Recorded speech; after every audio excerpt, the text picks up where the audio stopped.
سر ہمیشہ بلند رہا ہے. آپ نے کتنی منزلوں سے گزرا, لیکن آج کی شب میں دست ادب جوڑ کر شہزادی کونین کی بارگاہ میں کہتا ہوں, شہزادی آپ بھی آئی حیات کو دارۂ ادب میں قیام دینے کے لیے, لیکن جب گھر سے آئی مسجد تک جسے بیٹھے ہوئے حضرات نے دربار بنایا, جسے بیٹھے ہوئے حضرات نے دربار بنایا, تو شہزادی دو راہ بنی ہاشم کی عورتیں قطار لگائے کھڑی ہیں. آپ جب چلی تو آپ کے سر کے اوپر مہنہ تھی, ردا تھی.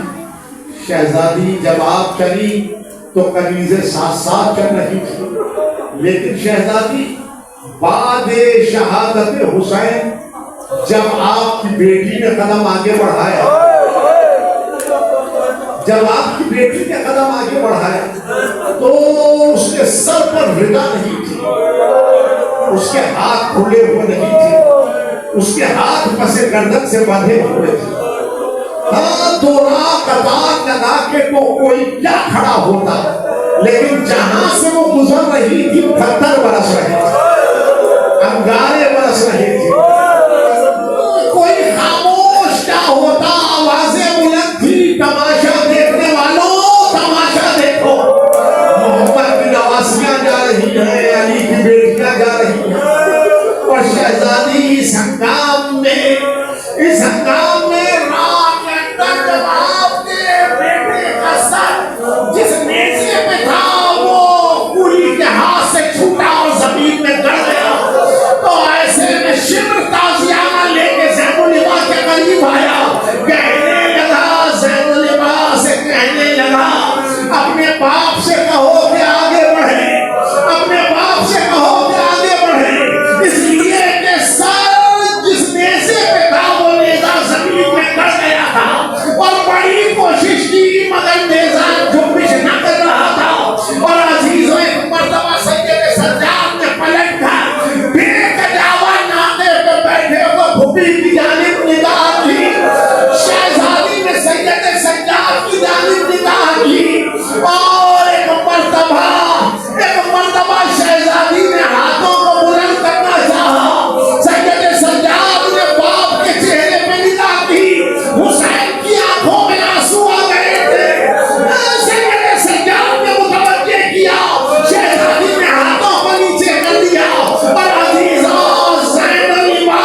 مولا یا